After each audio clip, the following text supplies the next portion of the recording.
Pemirsa, editor, kameramen, bahkan hingga pemain film porno yang disutradarai oleh tersangka I Kompak mengaku sebagai korban. Bisakah pengakuan ini kemudian membebaskan mereka dari jerat hukum?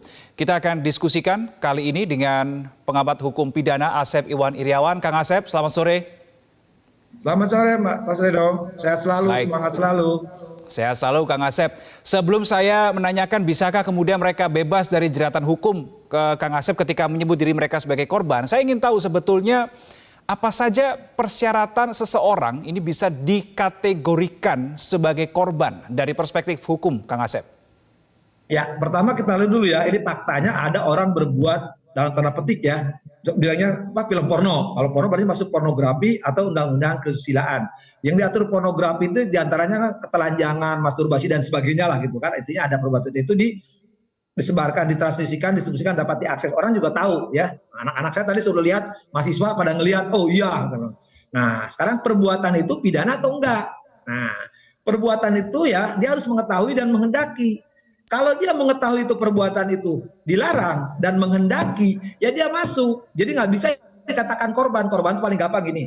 Saya bercanda tuh sama mahasiswa saya di kampus karena cantik, saya toel-toel gitu. Nah itu baru korban. Atau saya itu kekerasan seksual malah kan. Tapi kalau dia telah memperagakan, apalagi sebagai pemeran, sekali lagi ya, pemeran. Kalau pemeran itu kan dilihat perannya, menjiwai enggak. Kalau itu dalam waktu yang lama, durasi lama, berulang, dan dapat sesuatu, saya sebut aja, tak apapun namanya, honor berapapun jumlahnya, ya dia akan mengetahui dan menghendaki. Jadi nggak bisa dikatakan korban.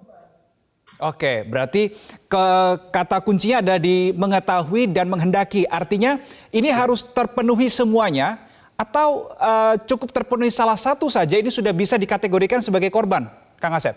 Ya, jadi unsur pornografi, kesusilaan, baik di KUHP maupun undang ITE itu kan barang siapa sengaja itu willing and witting, bahasa Indonesia tadi kan, mengetahui dan menghendaki. Jadi kalau dia mengetahui perbuatan itu dan menghendaki perbuatan itu, ya sekali dua-duanya, ya masuklah barang itu. Jadi nggak bisa dikatakan korban. Kalau korban kan misalnya gini, saya punya mahasiswi namanya si Ek, ya misalkan, terus suruh berbuat begituan ya di rumah saya ada dibikin film. Dia sejak awal tahu ya, kan misalkan oh dijebak dan sebagainya, tapi dia melawan, dia ada perlawanan, dia tidak ada sesuatu saat itu kan tidak melakukan itu, dia tidak mengetahui bahwa itu dijebak, dia tidak tahu dan menghendaki. Tapi kalau sudah di rumah saya, ya katakanlah tidak ada sekitar, tapi dia melakukan perbuatan itu tadi, ketelanjangan dan itu dapat diakses terus, ya dia berbuat, itu bukan korban. Kalau korban kan ada perlawanan kan. Kalau perlawanan kenapa dia bisa berapa durasi, berapa lama dan berulang dan terima sesuatu. Makanya saya bilang ketika dia mengetahui perbuatan itu perbuatan yang dilarang ya. Kalau pornografi ada ya rinciannya di pasal 4 ya, ayat 1 ayat 2. Karena di pornografi ada pornografi dan jasa pornografi. Nah, yang pornografi ini ya bisa masuk tuh pasal ayat 1-nya gitu. Oke. Jadi dia tidak bisa mengatakan saya nggak tahu, saya menghendaki loh. Nggak tahu menghendaki, kok bisa berbuat berulang, durasinya lama dan mendapat sesuatu kan. Tapi dia akan ada pemain beberapa orang ya yang bisa kita pilih-pilih nanti. Oke, Kang Asep, kata menghendaki ini kemudian kalau endingnya ini berarti kan melakukan ya. Nah, saya berpikir begini, ketika menghendaki oke, ada kehendakan dari dia untuk melakukan hal itu, tetapi bisa tidak dipecah nantinya kehendak untuk melakukan under pressure, di bawah tekanan atau tanpa tekanan, ini juga membedakan nggak nantinya? Ya, gini, tadi kan willing and witting, dua-duanya dan kumulatif satu dulu. Kalau dia di bawah tekanan, kita lihat nanti yang bisa membaca itu ada ahli psikolog, ya sekali lagi harus psikolog. Apakah ketika melakukan perbuatan itu psikolognya terancam atau enggak? Kalau bahasa umumnya kan yang paling gampang. Kalau peran itu dijiwai, aktor aktris itu kan menjiwai perannya kan. Kalau sedang melakukan perbuatan itu dijiwai, apakah sedang pertanyaannya itu dalam tekanan atau enggak?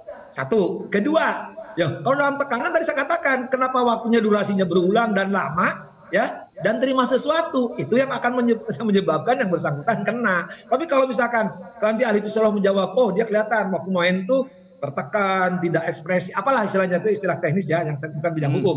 Nanti biar psikolog menjelaskan, bahwa ketika melakukan itu tertekan, secara psikolog juga enggak, bisa kelihatan. Nah, itulah yang akan ketahuan nanti ahli, itulah yang memberikan keterangan ahli. Ya, jadi kalau katakan sekarang dia korban dengan alasan ya tertekan, tapi ternyata di videonya, maaf ya harus saya katakan agak kasar, menjiwai dan melakukan itu sesuai perannya, ya nggak bisa dikatakan tekanan, dialah menghendaki perbuatan itu dan dia mengetahui perbuatan itu dilarang dan walaupun dia kendaki perbuatan itu.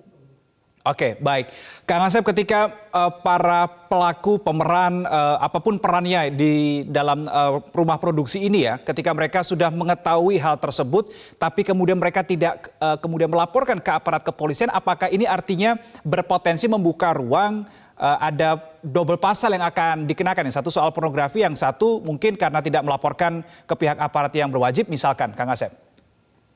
Ya, pertanyaannya sederhana. Setelah kejadian tuh melaporkan tuh setelah kejadian, misalkan sedang yang paling gampang ya, aduh perbuatan setelah kejadian cepet-cepet dia melapor. Ataukah setelah diungkap oleh penyelidik? Kalau tindak pidana sudah terungkap dia melapor, ya itu kan ketahuan, itu bukan tekanan, ya karena takut aja maka dia melapor gitu. Harusnya kan ketika katakanlah misalkan saya dipaksa berbuat sama cewek gitu di film gitu kan, karena saya tertekan atau ceweknya tertekan, setelah melakukan dia cepat lapor, waktu itu saya lakukan karena terpaksa tidak ada pilihan lain ya, hukum itu mengenang ya, mengenal apa penghapusan, pengurangan ya, hukuman gitu kan.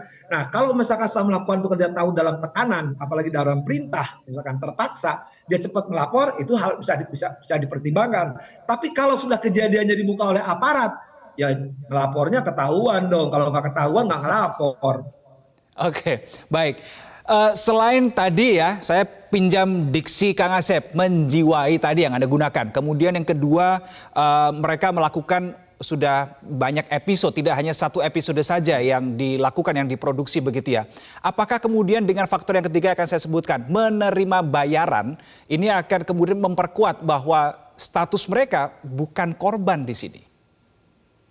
Ya kalau korban kok terima duit gitu kan. Jadi paling sederhana kalau saya kuliah di kelas hukum tuh ya, ada mahasiswa yang suka nanya-nanya namanya Nadira itu kan. Ya, gini dia sempat tanya, "Pak, kalau saya diperkosa terus terima duit, itu bukan diperkosa, lu profesi." Oke, baik. Kang Asep, berarti boleh tidak kalau disimpulkan para pihak yang mengaku korban ini, mengaku ditipu, mengaku peran yang harus dia lakukan di luar skrip yang ia terima, ini sebetulnya hanya upaya mereka supaya lepas dari jerat hukum saja? Ya, secara hukum nih, keterangan yang bersangkutan ya berlaku bagi dirinya. Kan pertanyaan sejak awal saya tanya, kalau dia dipaksa, ditipu, dijebak, ya pertanyaannya, kok melakukan? Ketika melakukan itu dibaca oleh ahli psikolog, kok dia menjiwai perannya? Setelah itu, kok nerima sesuatu? Kan kalau tadi saya contoh mahasiswa yang sering nanya di kelas, misalkan diperkosa, kok dibayar? Ya itu Pak, lu profesi, bukan lu dipaksa, bukan lu dijebak. Saya bilang, itu sering ada namanya. Kan boleh tanya, mudah-mudahan lagi nonton tuh mahasiswa itu.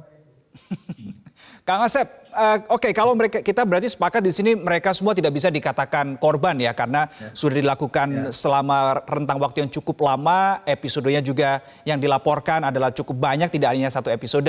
Perannya ini kan berbeda Kang Asep ya, ada pemilik, kemudian ada tim produksi, entah itu editor, kameramen dan sebagainya, ada pemeran. Nah ini pasalnya kepada semuanya ini akan nantinya sama atau bagaimana Kang Asep?